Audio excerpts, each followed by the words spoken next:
feature on a fantastic card. That is, of course, Over the Straight Mile.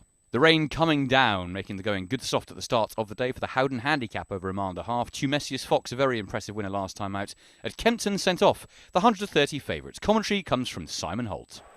Lined up for the Howden Handicap, and they're away with a mile and a half ahead of these runners. In the centre, Vaynor well away. Raymond Tusk is cutting across from an outside draw as they head through the first furlong or so. Crystal Delight in a pink cap, handy. Capital Theory on the outside. Star Caliber, who's often a front runner, and Star Caliber is slowly working his way into the lead as they run into their one and only turn, the right-hander at the bottom end of the Rolly Mile course. And it's Star Caliber from Crystal Delight, Tumesius Fox in the blue and white hoop, followed by Vaynor and then Capital Theory. They're mostly heading a little bit off that far running rail. Ace Rothstein is probably nearest the rail as they run down now in the centre of the course. Back in the field is Obsidian Knight. Moktasar with the white blaze, and is a little bit of a difference of opinion developing here. Star Caliber on the right, chased by Vaynor, Capital Theory, Moktasar, Obsidian Knight and Stole. Edging across to the far side momentarily was Crystal Delight from Tumesius Fox, and then Pridwen and Raymond Tusk at the rear. Inside the final 6.5 furlongs, Crystal Delight on the far side, followed by Tumesius Fox. More to the centre, Star Caliber. Then in the orange jacket, white cap is Pridwen, the light green of Capital Theory, Vaynor. Then behind these is Obsidian Knight from Moktasar. At the back of the field still is Stole. And then on the far side, Raymond Tusk, as they now make their way on and now more towards that far side running rail and entering the final half mile. Crystal Delight, Star Caliber, black and white more to the right. Then Tumesius Fox, Moktasar and Vaynor. They're followed by Pridwen and Raymond Tusk and Stole and Capital Theory now being asked to improve. Followed by Obsidian Knight and Ace Rothstein just dropping away from them. Up ahead, Crystal Delight is now joined by Tumesius Fox. Tumesius Fox in the noseband, ranges up to join the long-time front-running Crystal Delight, followed by Raymond Tusk, then Moktasar. They're getting quite strung out. Pridwen behind these. Obsidian Knight is staying on, but Tumesius Fox is going really well, running down into the dip. It's Tumesius Fox now that takes over under Oisin Murphy. Crystal Delight struggling to go with the new leader, followed by Raymond Tusk, and now rising inside the final furlong. It's Tumesius Fox, who won so easily at Kempton, looks like following up at Newmarket, being kept going here. Is Tumesius Fox by 2-3 lengths to Crystal Delight, and Tumesius Fox wins the opener. Crystal Delight in second, third running on Raymond Tusk, ahead of Moktasar, Obsidian Knight and Pridwen. Another facile victory for Tumesius Fox, wins 130 favourite for Oisin Murphy and Andrew Balding. Second was Crystal Delight, 9-2, and third Raymond Tusk, 18-1. The opening race on Kipco 2000 Guineas Day goes the way of Tumesius Fox, and he wins with the same elan in which he won at Kempton last time out. This time, though, he was £10 higher and in a deeper race, but none of that has mattered because he strolled through the contest, always been prominent, and as soon as Oisin Murphy has asked him to go and win the race, he has done so in fairly effortless fashion. Looks pretty hard going out there.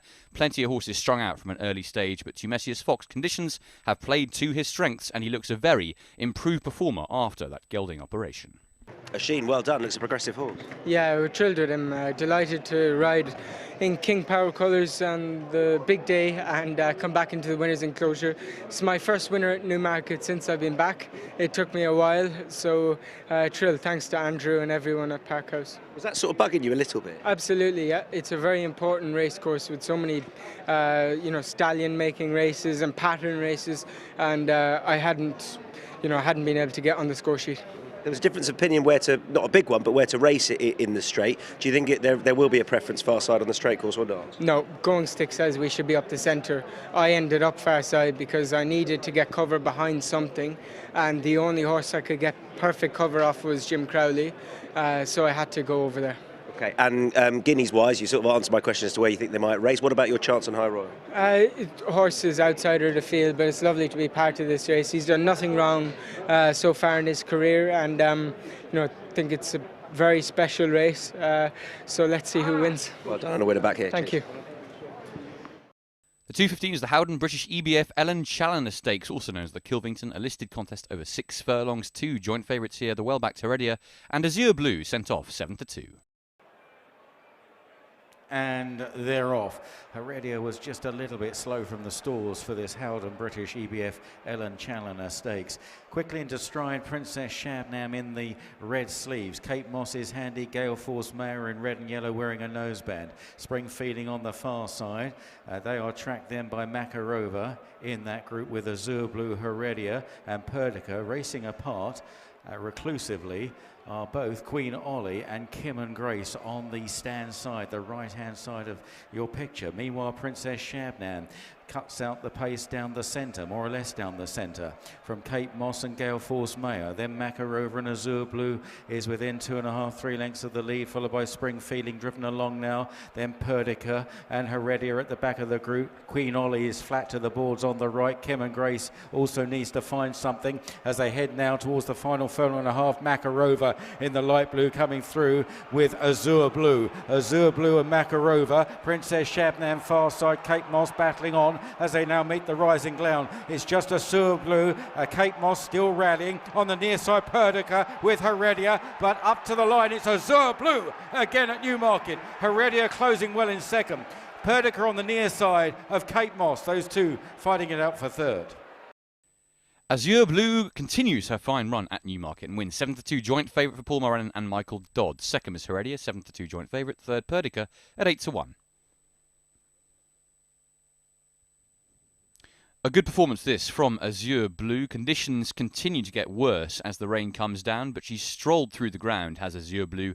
And although Michael Dodds hasn't been in particularly wonderful form of late, this one has done it very well indeed, travelling strongly and seeing it out in style. Heredia was well back beforehand, but has possibly just been out of her ground at a crucial stage. Did come there with what looked like could be a winning challenge, but Azure Blue got first run and a winner at Newmarket when last seen back in October. She follows up on her return.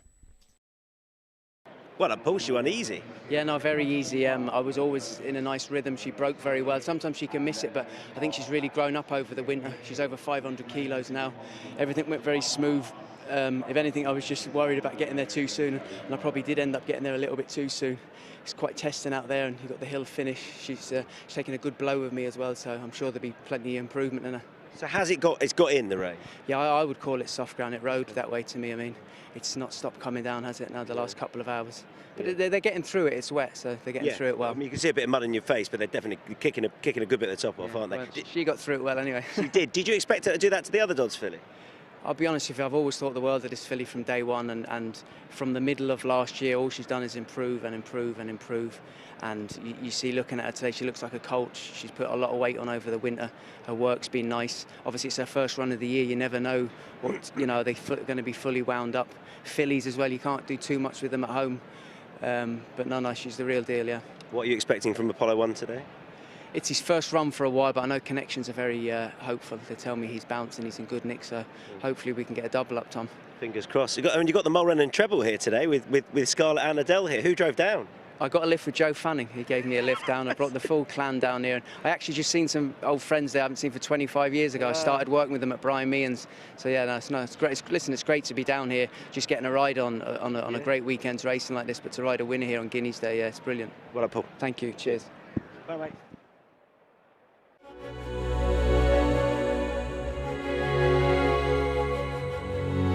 The winning horse is a Goff's horse. The 250 is the Howden Handicap, a heritage handicap over 6 furlongs, and Tanmari was well backed here. 5-1 into 18-5 ahead of Probe at 15-2. Long hold and they're away. Above was Restless in the gate. Strike Red didn't jump out very well. Silver Samurai in the centre, the lightest colour of the greys. Lethal Levi going forward with Sound of Iona with a white blaze. Leap Abroad in the light blue. On the extreme right, Blackrod, last year's winner, leads a little group of 3 chased by Probe and Admiral D. Ratia is with those as well. And then Equiano, Springs and Summergan is a little way back on the right hand nearer the stand side group, followed by Potmaster. Far side Geza Sub has come through to probably lead overall from Tam Marwi, Tabdeed and St. Lawrence, and they're followed then by Chairman of the Board. Behind these Strike Red, above is Strongly Driven. Apollo 1 travels up quite well. Lethal Levi under pressure down the centre. Leap Abroad doing pretty well on the right hand side, on the stand side. Geza Sub in the noseband. Leap Abroad coming through, followed then by Chairman of the Board, and behind those is Apollo 1 Pro is running on very strongly as well as they race inside the final furlong. Chairman of the Board, here's Probe down the near side. Probe joining in with Chairman of the Board as they race up towards the line. It's Probe and Kieran O'Neill forging on. Probe wins. Chairman of the Board second. Apollo 1 followed by Leap Abroad. Ratia Strike Red is amongst the finishers for 4th, 5th and 6th. Probe wins well, 15-2 for Kieran O'Neill and Jenny Candlish. Second was Chairman of the Board, 17-2. Third, Apollo 1, 12-1. Fourth, Leap Abroad at 10-1. A much improved performer this season is Probe under the handling of Jenny Candlish. He was with Dermot Weld last season, but since moving to Candlish, he's shown bags of improvement and progression and has skated through this race. A lovely ride from Kieran O'Neill. He perhaps hit the front a touch too soon at this track last time out. No such problems this afternoon. He's been delivered to perfection by O'Neill and has now made it 2 wins from his last 3. Careering away in this Heritage Handicap. It was a hot race. Clearly, though, a sprinter who is at the top of his game. Kieran, well done. Take me through that. It seemed to go pretty well. Yeah, I think the ideal thing was to go forward, especially in this ground today. It felt on him it was soft ground. I was drawn 22. There wasn't really that much pace beside me, and I thought it'd probably go to the middle of the track, and it did. I jumped and got a nice position, but I was able to creep, and they said the last time he got there a little bit soon, and he idled a little bit, so the ideal thing to do was probably get there about a half furlong out, and when he hit the rising ground, he showed a good turn of foot. It didn't look like it was the first time you were on him necessarily, because you seemed to get him that important little bit of cover and then produce him at the right time. Yeah, as I was just saying, they felt he got there a little bit soon the last time, and he had a good look around. So he said the ideal thing to do was just sit on him as long as possible, and I got there furlong and a half, and I was starting to hit the rising ground and furlong down, and that's when I made my move, and he quickened up nicely, and he'd probably get 7, fast 7, but I'd leave him at 6 for now. But I think the ideal thing, he needs to get his toe in the ground. That's when you find out the best in him, really. I think when we're here in a day in the rain like this, we always feel like it's going to be really bad ground. But how does it feel underneath? It feels, I think by the Guineas time, I think it'll be soft. They're really getting into it now. Probably if he got out 2 more jocks to play the things different, because I rode a horse that probably likes to get his toe in, and it felt, he's not an overly big horse, but it felt like a little bit softer than, he didn't mind it, but it felt softer than it probably looks on TV. Yeah, I got you. It should be all right for Titian, who you ride for Julie. Yeah, he was something similar. He was the exact same thing. It was something similar. It was on soft ground as well. Okay, good luck. Thanks. Cheers. The 325 is the Howden Suffolk Stakes, a heritage handicap over 1 mile and 1. Jimi Hendrix sent off the 4-1 favourite to rock home. The Howden Suffolk Stakes Handicap, Heritage Handicap, the City's Phantom on the extreme right, slightly away from the others in the early strides. Going forward is Howth, far side in the all blue of Godolphin, King of Conquest, with Titian over there, trapped by Empire State of Mind, Jimi Hendrix in light blue with darker blue sleeves towards that far side there, trapped by Cadillac and Dutch Decoy and Great Max. More down the centre is the sweaty Howth, ahead of Saga for the King, and they're followed then by Dual Identity, and on the near side the City's Phantom. Majestic is just behind runners. Also behind runners is Dawn of Liberation and Notre Belle Bet towards the right. Turntable is just at the back of that group. So a couple of groups, but they're not much apart, and it's Howth on the right from the City's Phantom, Saga, and then behind those is Majestic. They're Dawn of Liberation. Jimi Hendrix joining in now towards the right. Still towards the left is King of Conquest with Titian and Dutch Decoy and Cadillac and Empire State of Mind just ahead of Cadillac, then Great Max and Toshizu, and now they're racing in one group down the Rolly Mile and entering the final half mile. King of Conquest and Titian on the far side. Houth towards the near side with the City's Phantom in the grey sleeves. Jimi Hendrix is just being asked a question or two from Empire State of Mind. Dual Identity coming forward quite nicely. Saga's going all right from Dawn of Liberation and Notre Belle Bette. And then Turntable. Then on the far side, Great Max on the extreme left trying to come on late in the day from Cadillac. And then Majestic as they run on now towards the final couple of furlongs. And it's King of Conquest and Titian. These two battling on from Dutch Decoy as they race down the dip now, and they've got a couple of lengths on Dual Identity. Saga is picking up well for Frankie Dettori, and Notre Belle Bette on the near side. King of Conquest leads, starting up the hill from Dutch Decoy. Here comes Saga, Notre Belle Bette. Saga is getting there on the near side of King of Conquest. It's going to be close. King of Conquest from Saga. King of Conquest just holding Saga for the King. In third, Notre Belle Bette. Shisu back in fourth. King of Conquest wins 7-1 for William Burke and Charlie Appleby. Second, Saga 8-1. Third, Notre Belle Bette 25s. And fourth, Toshizu at 28-1. The King sees off the King. King of Conquest has beaten His Royal Highness the King's Saga. And the Saga had to come from a fairly long way back and looked as though that challenge might be a winning one. Perhaps those exertions have told, though, in the closing stages. King of Conquest getting first run. To the winner's credit, though, he was out in the vanguard for a long way and clearly stays this trip very well. Afterwards, Charlie Appleby said that he would probably stay further in time, and that looks exactly the kind of horse he is. He's a proper galloper and a really tough horse as well. He's done it well and continues to progress. Charlie, well done. He's progressing nicely. Yeah, no, he is. And we came here with confidence that we had race fitness under our belt. You know, obviously been out to Dubai, not seen since Bahrain. And to be fair, when he ran in Bahrain, he did well because the ground was quick there and it was all against him. It was probably just his class that got him through that on that day. So he came here, again, confident we'd be happy with the ground. He finished a very gallant second here in the autumn on soft ground. So that was a plus, and fitness was a plus. And William rode him with that in mind, that, you know, we go there and try and outstay them. What do you think is his ideal trip going forward this summer? He'll get 10, no problem. You know, and possibly once we, you know, if he gets to 10, stepping up to the mile and a half, might see further improvement, and that might, you know, sort of step him up into that sort of black type sort of league. That was going to. So handicap next, maybe 9-10 furlongs, and then see it from there. That's right. I mean, obviously we'll see what happens on Tuesday. Yeah. Whether we're, you know, forced beyond that, I don't think so. But I feel that, you know, stepping up to 10, going up in trip is going to hopefully give us a chance of finding that little bit of improvement that we need to find to carry on winning. We spoke to you yesterday about the Guineas. Update your thoughts based upon what's happened rain-wise. Look, obviously it's just been declared. It's soft ground out there. It's going to be testing. I mean, we've got another, you know, sort of 45 minutes to go or so yet. So it is going to be a test of stamina out there. With respect to our two horses, Silver Knot, you know, he's a Luke de Vegas. 2 Luke de Vegas have gone on one on this afternoon already. I generally sort of felt that was probably the undoing of us in the Champagne. But look, we're a year older, a year strong, you know, a bit stronger now, and on pedigree, he should love the ground. So he's a horse that I'm more confident with going out there today, that, you know, if he handles the conditions and it comes into a test of stamina, he can hopefully tick those 2 boxes. Noble Style, on the other hand, you know, he's the Kingman with a lot of pace in the page. He's going to be the big question mark. I was question mark coming here on sound surface, let alone on the testing conditions there. But you know, James will be out there, very mindful that you know, it's, of course we're out there to win, and if the horse is travelling away, give him every opportunity to do that. But it's going to be testing for him out there. Cheers, Charlie. Well done. Pleasure. Thanks, Tom. Thanks. Amy, you're a star.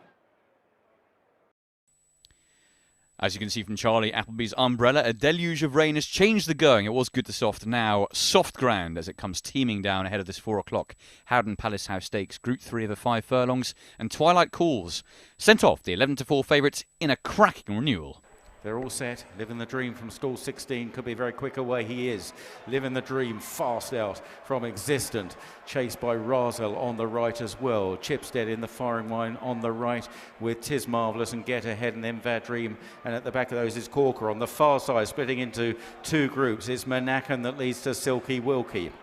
They're chased then by Equality, and third Twilight Calls is stuck over there with Sant and ARECIBO at the back of that side of the course. Living the Dream. He's so quick, Living the Dream. He's pulled 4 or 5 lengths clear of RAASEL second on this right-hand side, followed then by VADREAM. Behind those then is Existent and Tis Marvellous. They're all trying to catch the leader. Far side, MANACCAN and Frankie Dettori leading from Silky Wilkie as they run down into the dip. Now Living the Dream this side. MANACCAN over on the far side from Silky Wilkie. Wilkie. Running on well now, Twilight calls far side with ARECIBO, Living the Dream being collared by MANACCAN. Then Twilight calls far side, and down the near side, here's VADREAM with a flying run and gets it. VADREAM has grabbed the spoils from Living the Dream. Then in third, MANACCAN, Silky Wilkie not far away. Followed home then behind those by Sant running on well. VADREAM too good, 7-1 for Kieran Schumacher, and Charlie Fellows wins the Palace House in style. Second was Living the Dream, a cracking effort in second. 9-1 third was MANACCAN at 7-2.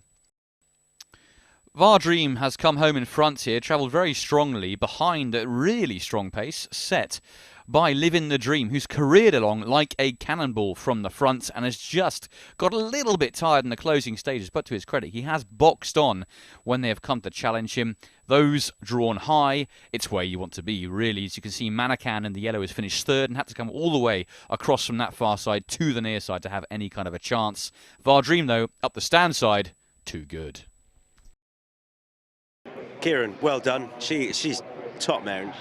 Yeah, she is, and when she gets her conditions, straight track, soft ground, optimum trip probably being 6, but they went very hard, so it suited her, and she really came good for me when we hit the rising ground today. Did you always feel that was likely to happen? Is it a case of holding her together until the further you get through the race? Yeah, and I just tried not to force her down the hill, because I knew she, like, if I tried to force, she wasn't going to go any quicker for me, because she's such a genuine filly anyway, so she was trying, and so yeah, like you said, I tried to hold it together slightly, and when we hit the rising ground, I could really give her a squeeze, and I mean, she kept going. I know it's soft out there. How tough going is it? It felt very easy. Yeah. No, I know what you mean. If you're on a horse that gets through it, it's all right. I've ridden in an earlier race, and he disliked it completely. So it is tough work, and it's getting in the more and more we're racing. So and it's just opening up now. So it's becoming very hard work. How do you think Galeron will get on? He's a lovely horse, extremely competitive race. He's a lot better than what we saw last time. He needed that run. He's got to be. But he's a lovely horse for the future. Okay. Cheers, Kieran. Good luck. Thank you. Charlie Fellows, well done. She gives you an enormous sense of satisfaction, doesn't she? Yeah, because she's very good, but she has to have her conditions. And when I was probably one of the few people today that were desperate for it to rain. And when it rained last night, and they said the ground was good this morning, I was like, the rain goes. Out anymore, so that'll be a big loss when she has to stop riding her out. But you know, she's 5 years old. For the owner to keep her in training this long was great, because last year didn't quite go to plan.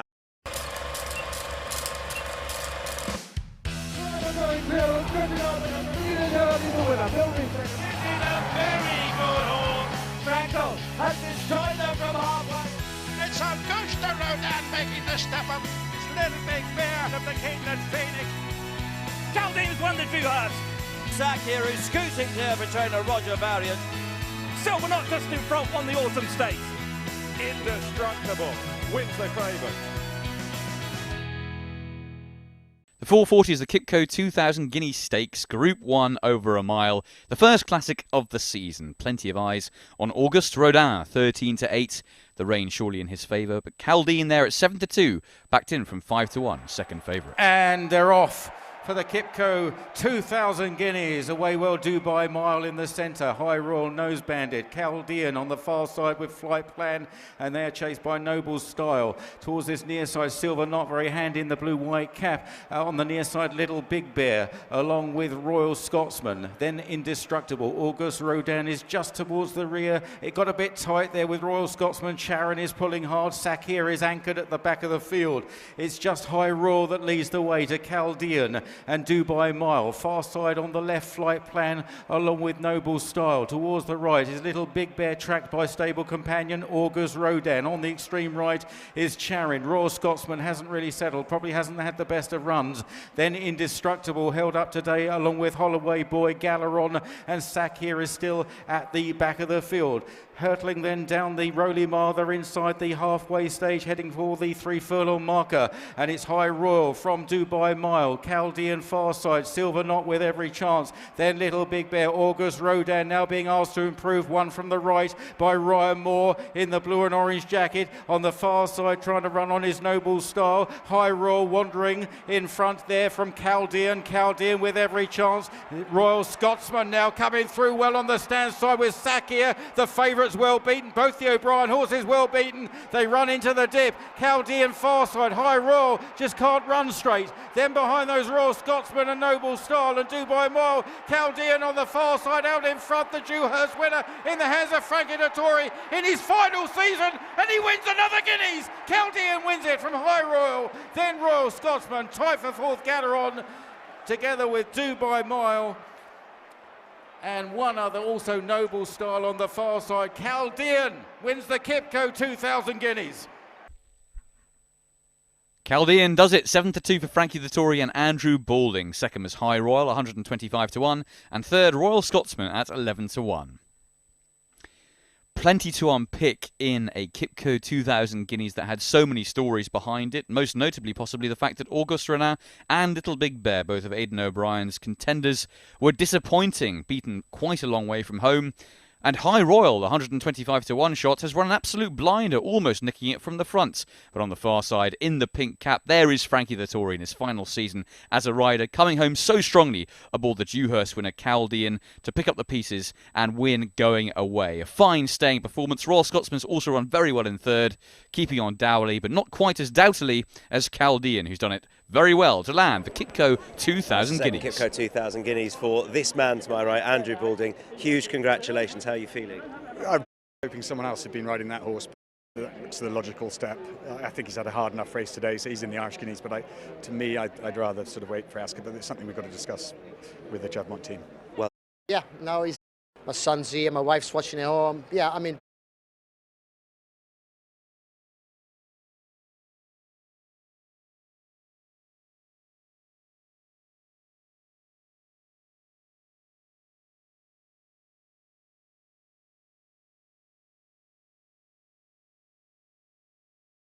saying this, but his last Kipco 2000 Guineas, how do you feel? my emotions are all over the place. I want to cry, I want to laugh.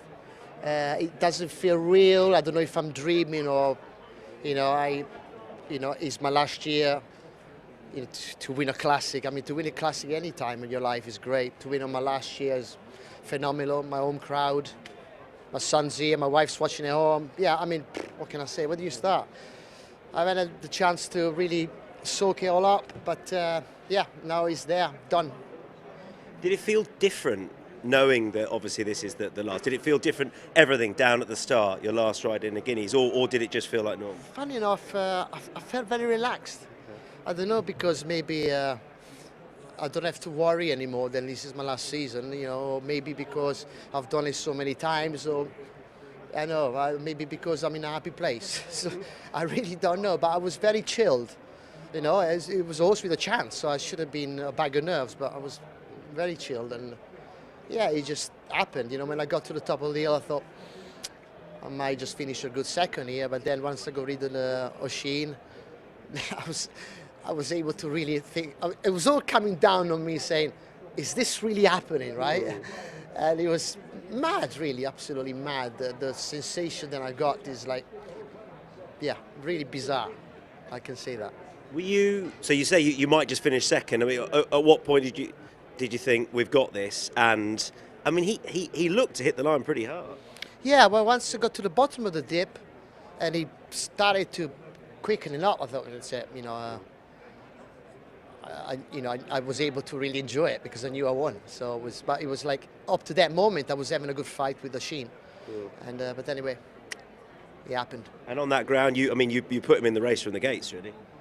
Listen, I stated this morning that it gave me a better feel at Doncaster on ease in the ground than it did in the Dewhurst, and it was a Group 1. So I was not concerned about the ground.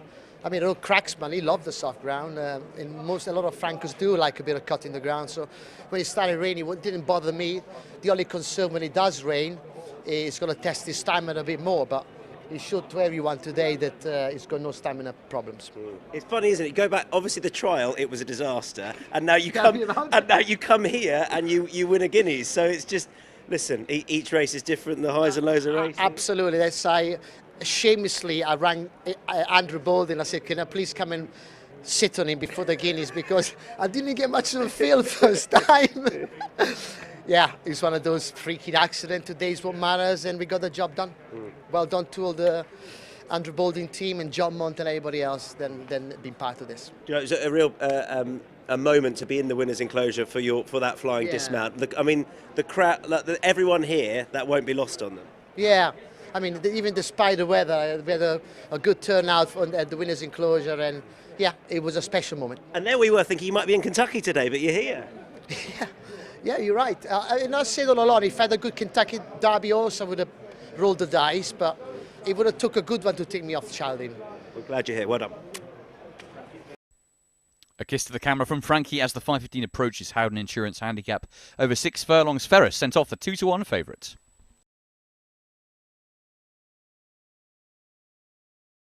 Shaquille gave a little jump leaving the starting stalls, and Bonnie Angel leads, and this little group on the right heading towards the stand side, probably the nearest they've been to the stand side today. Absolutely isolated on the far side is Chasserelle. Bonnie Angel pulling hard, leading to Shaquille, who's also rather keen, followed then by Ferris and Brave Nation. Then a little wider out is Washington Heights in the noseband with Bucker Bay, and Tenjin in touch with those, and Chasserelle still forced to row her own canoe on the far side, wide apart from her rivals here. Chasserelle and Oisin Murphy, it's so hard to say how she's doing at the moment, but it looks all right, but a long way to go. Over 2 furlongs to go. On this near side, Bonnie Angel from Shaquille, ridden along Washington Heights, likewise is Bucker Bay. In behind them is Ferris now beginning to run on. They run down into the dip with just over a furlong to go. Still Chasserelle all alone on the far side, but I think they're ahead on this near side. It's Shaquille from Washington Heights and Ferris. Chasserelle still alone far side. Shaquille is dominating on the near side. Shaquille coming clear and will win this pretty comfortably. Just pushed out. Second Washington Heights, tight third. Ferris near side may have been third, ahead of Chasserelle all alone on the far side. Shaquille wins again. A progressive improving sprinter, James Doyle and Julie Camacho. 11-4. Second was Washington Heights. 8-1. Third, Ferris, the 2-1 favourites. He's got pace to burn. Speed for days has Shaquille, and has followed up his 2 wins last year with another one, this time on return. He was supposed to run at Newcastle on all-weather finals day, but didn't go in the stalls. But he was much more tractable this afternoon and has shown plenty of pace up with the head of affairs to go clear in the closing stages and won out a very impressive victor. Handicapper has got nowhere near him yet off a mark of 94. Looks a group sprinter in the making. Well done, James. Fun ride? Yeah, I mean, he did everything right in the prelims today. I had a good bit of help from everyone who's dealt with him. Obviously, I'm sure the guys have said he can be quite boisterous and he takes a bit of handling.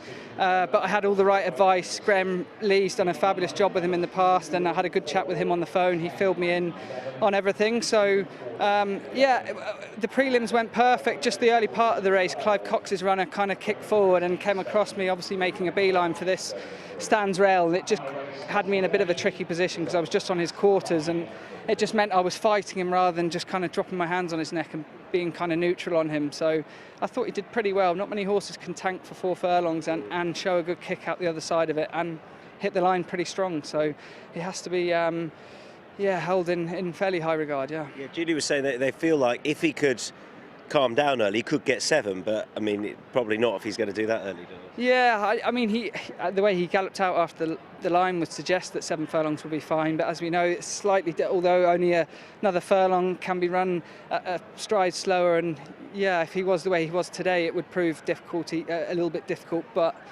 you know, different scenarios, you'd never know, I suppose. Reflect on Noble Style. I thought he travelled really kindly. Did he just not get home? Yeah, he ran a super race. I was really pleased with him. He was a little bit gassy throughout. He's a funny horse, like we documented beforehand. His works, you know, he just literally tipped through his gears at home without doing anything like what he showed today. So he clearly lights up on the track. We ended up in a nice position, but he was just inclined to take me on a little bit. And as we know, today pretty testing up to the line there, and I lost 2 places, or 3 places up to the line. So I think he's pretty fast. He wants to be quick, and I guess Charlie will make a good plan with him, but I would imagine it will be back over 6 furlongs. Okay. I guess you got 7 or 6 as an option, but we know how good he is, so the big one over 6 would make sense. Would you rule out a mile on better ground for now, just back sprinting? I think back sprinting, yeah. He's bred to be fast. His racing manners suggest he wants to be pretty quick, so I think yeah, sprint distances will be where he's at, and like you say, the most obvious race is at 6 furlongs. He could go up to 7, but the Group 1's at 6. Cheers, James. Well done. Thank you. Lovely. Julie, well done. He's clearly got a lot of ability, this horse. He has, yeah. I mean, it was obviously so disappointing when he won't go in at Newcastle. So, you know, today we were on a bit of a rescue mission. But, you know, Craig came up and put him through the stalls. Craig and Jake put him through the stalls at home, and he was good. They felt he just was a bit worried about them, and the rug helped him. But when he's settled at home. Bloodstock Confined handicap the final race on day 2 of the Guineas Festival over 7 furlongs. Striking Star sent off the well back 7-4 market leader. Might be Grand Central or Jahed, but they come out at a good line. Chartwell House is restrained early on. Grand Central is vigorously ridden in the red and green jacket to play a leading role as they race through the first furlong. Jahed in the green and white. Divine Libra is handy in pink, and the leader even gets a little reminder there. On the left is Striking Star in the Godolphin blue jacket. Blue-white with the red cap, Teriak. Grand Central, quite vigorously ridden by Josephine Gordon. On the right is Verdansk, and held up at the back, Chartwell House, and finally Yakovlev. So racing through the early stages here and on now towards the final 3.5 furlongs. Grand Central hasn't been on the bridle from the word go here, ridden hard, with Jahedin moving up much more smoothly, followed by Teriak and Divine Libra, and then Striking Star nudged along now by William Buick on the extreme left. Then to the right is Verdansk, to the right of Teriak, who's hanging slightly from Chartwell House and Yakovlev. They're spread right across the course as they race on now, passing the bushes inside the final turn. Striking Star found plenty for a little bit of a push and a shove, coming there strongly with Divine Libra. Verdansk on the right, just hanging slightly down into the dip, and Yakovlev is running on strongly on the far side. Yakovlev comes to take Striking Star as they race up the hill. Yakovlev on the far side. Striking Star is trying to fight back. Yakovlev by a half length. Striking Star is just going to be held, and it's Ryan Moore and Yakovlev that wins the last. From Striking Star, Verdansk back in 3rd, Divine Libra in 4th. Yakovlev wins 7-2 for Ryan Moore and Paul and Oliver Cole. Valmont and Opulence Thoroughbred. 2nd was Striking Star, 7-4 favourite, and 3rd was Verdansk, 11-1. Yakovlev goes 1 better than his 2nd in handicap company at the Craven meeting last time out. So that form is working out nicely. And he's beaten off Striking Star, who was a hot favourite for this, having won last time out. So the form is probably fairly strong. And the front 2 have come clear of the rest in this finale. Yakovlev just drifting ever so slightly towards the near side, but under a Ryan Moore drive, has improved on that effort on his reappearance last time. Looks one to follow. Winners at Newmarket on the 2nd day of the Guineas Festival, featuring, of course, the KIPCO 2000 Guineas, well, Chaldean, in the 440, giving Frankie his Guineas win in that final year of his career, winning at 7-2 in great style. Others to note, Probe in the 250, and Shaquille, particularly, I feel, is going to turn into a very smart sprinter. He won the 515 in excellent fashion at 11-4 under James Doyle. Timusius Fox, most impressive as well, wasn't he, in that first race over 1.5 miles. Times on the afternoon, the quickest on the day, went the way of VADREAM in the 4 o'clock. Clearly conditions suiting her. She absolutely blasted home from the back, doing it really nicely. Not the fastest time in the world for the Guineas, but no doubt Chaldean was the best on the day. Well, there couldn't really have been another whirlpool moment of the day after Frankie Dettori in his last rather different feel to today.